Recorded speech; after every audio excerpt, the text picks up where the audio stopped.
So due to an issue with my editing software, I've had to break this part 3 video up into 3 pieces. Part 3A, B, and C. This is part 3B, or the second video in this section. Anyhow, I apologize for this. It's a little inconvenient. If you haven't seen the part 3-A video, it's STB170. Watch it first. This will pick up where that one ends. So I'm back on the bench here. Anti-static work surface that is grounded. A quick look doesn't show any pins. Well, I say that, and then I spot this guy right here. I don't know if I can get this into frame. I don't know if you can see how dark the pins are on that chip as compared to like how bright these are over here. I don't know if that's focusing very well or not. Let's see if I can get it to focus on here. I don't know if you can see, like I said, how dark those pins are versus other pins that are nice and bright. I call that pin rot. There's probably a better term for it. I've seen that cause endless problems on systems. Oh, wow. I didn't mean to just keep forgetting they're single wipe sockets. They are not. So these pins are not shiny and clean. Definitely dirty. That's a... Of course, can't read the part number. Need to find the other glasses.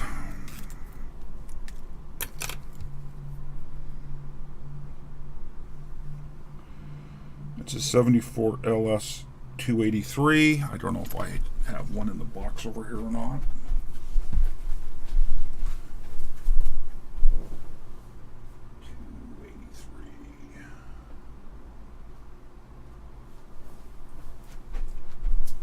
Doesn't look like I just have one available over there in the box, which is fine.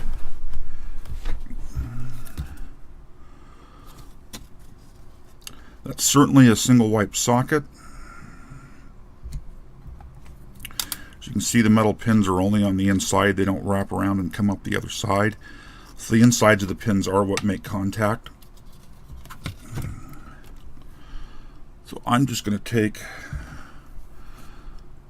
the blade here, and I'm just going to, trying to work around the camera makes this difficult, and I'm just going to scrape a little bit on the back of these pins to help knock any oxidization off. You could probably use some deoxit and spray into the socket. And I seriously doubt this is going to fix the issue, but this one I am going to clean up a bit.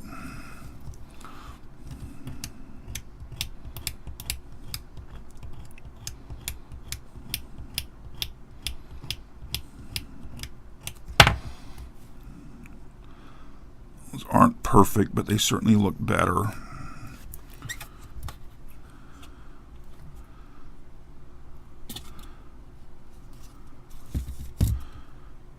And orientation is marked that direction on the silk screen. So looking at this board, I'm guessing this is probably a factory assembled. It almost looks like it was wave soldered to me. I'm actually pretty sure this is wave soldered. It's a nice, clean, consistent solder job.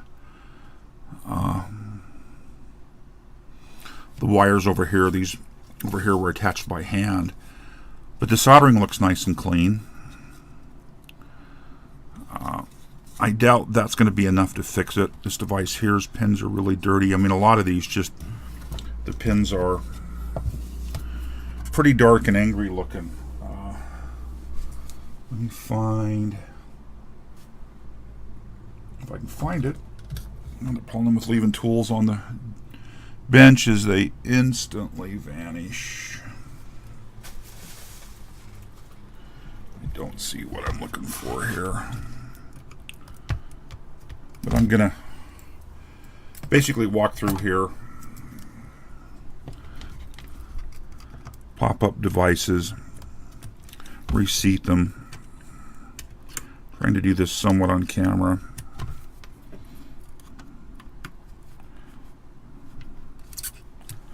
I don't necessarily expect this to help. Yeah, these are really crappy sockets.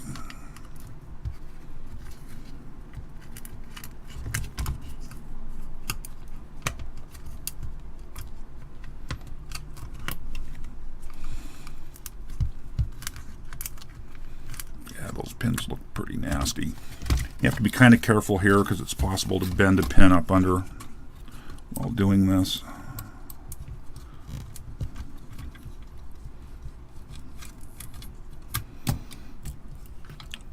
We popped that guy out earlier. Trying to look around the camera and I'm having a hard time getting an actual 3D view of what's going on here. Doing this across all the DRAM chips would take a bit, or SRAM chips would take a bit of time. I don't know if I would have any luck. Just trying to rock these with the chip puller. That actually did work.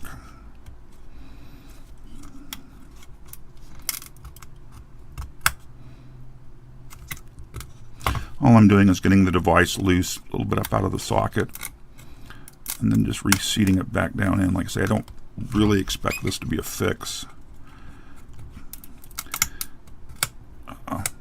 The proper thing here would be to remove all these sockets and resocket this board with double wipe sockets.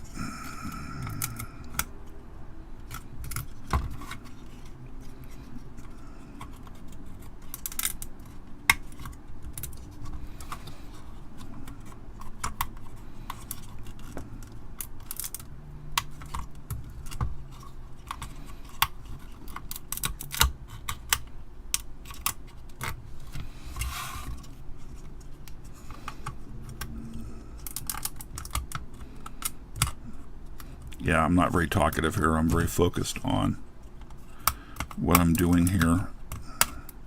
Anyhow, I'm going to stop recording here. I'll finish this up. We'll get back over to the computer, see if it made a difference.